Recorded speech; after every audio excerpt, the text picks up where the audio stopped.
Hey, it's Richard Nicolai here, and just want to do hopefully a quick video, and because I have something on my mind. And by the way, that's Pattaya, Thailand, behind me from my balcony. Anyway, I want to talk about social media a little bit, and I've watched the evolution over many years. Going back to like 2007, 2008, and where back then it was mostly blogs, and I had a blog. I had some social media presence because I don't like to be a fucking liar, a deceiver.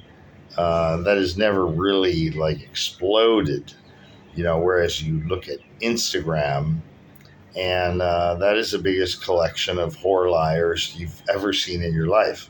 I mean, it's hilarious. Um, and I know personally some of these people because I know some influencers here in Southeast Asia from my where I live and everything. And it's the reality is far different from the presentation on Instagram. I'll just say that. Right? And I don't need to diss anyone because they will fail soon enough anyway, of their own accord, because they're not genuine. They're not genuine people at all. They're complete fakes and phonies. 100% complete fakes and phonies, right? So, but I also know, on the other hand, I know some real influencer folks. My favorite guy, I run into him every now and then. Chad. He's a guy, American guy from, I think, Alabama or something like that, South. He's tall. And during COVID, he was here in Thailand too. He started a YouTube channel. He was a like photojournalist type for all kinds of auto sports events, and he turned that into his own YouTube channel on Thailand. It's called CB Media. His name's Chad, and he is CB Media on YouTube. Look it up, channel CB Media. He does racing events all over Thailand, but also some in other places in Southeast Asia, especially Philippines. And they do these souped up cars, and it's amazing. It's a real underworld kind of thing. But what's interesting about Chat is that every time I run into him and I talk to him, he is 1,000,000% exactly how he is on his video channel. There is zero fakery with that guy. He is the same. It's like when I'm talking to him, I'm watching YouTube. It's like that. So there's a bit of a juxtaposition between, the phony, fake bullshit, especially the young, especially the whore chicks, all of them. And I'll tell you what, the transactional girls here in Thailand are 1,000,000% better. They'll treat you better, and it's a lot less expensive.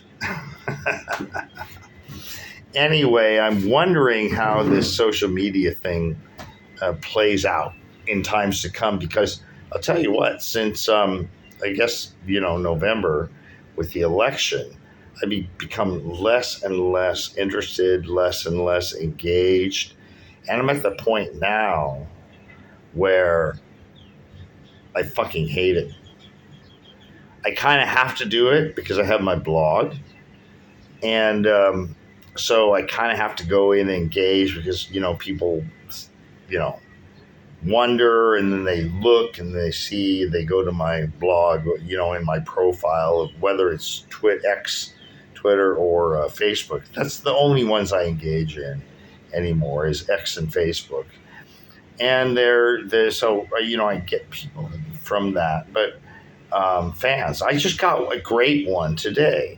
It happens every few days. I get someone who's like, "Wow, I really resonate with you. That's the kind of thing that happens. And, one mind at a time is my sort of idea. And I don't give a shit what leftist Democrats, fascist commies think about anything. The other thing is, generally speaking, there are lots of exceptions, but generally speaking, I am a man and I do not care what women think or feel. And most males today, I'm a man, most males today filter everything through what does a woman think or feel? No, a man never does that. If you do that, you're not a man yet. So be a man. Now, it doesn't say be mean, be ungentlemanly, or any of those sorts of things. But it's a realization that men and women are different, and men have a different charge than women. Women are to have babies and raise them into men and good women like themselves. And men have the duty to protect women and children and solve big problems in order to elevate civilization. There is crossover, and there are some really outlier women, but it's not the general case. And so men do not care what women think or feel outside of the home. Follow that policy. It will do you well. So anyway, I'm watching this social media thing, and I'm like, how? It's almost like, even though what happened in November, and especially what happened in January, and what's been happening for the last 3 months since January, it's like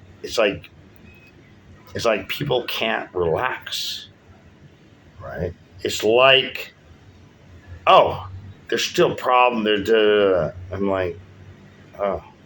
So I understand it, but I'm not participating in it. I'm just not, right? I like the Trump administration. I am supportive of all of his picks for the top positions. And I am willing to sit back and wait to see how it plays out for a good while. I mean, the speed of government is snail's pace, and he's going at this light speed. Right? Only it's not a jab in your arm this time. All right. Chill and relax, and figure out a way to do. Well, here's what I do. I get up in the morning because I live in Thailand, and so U.S. is for morning my time is evening and night.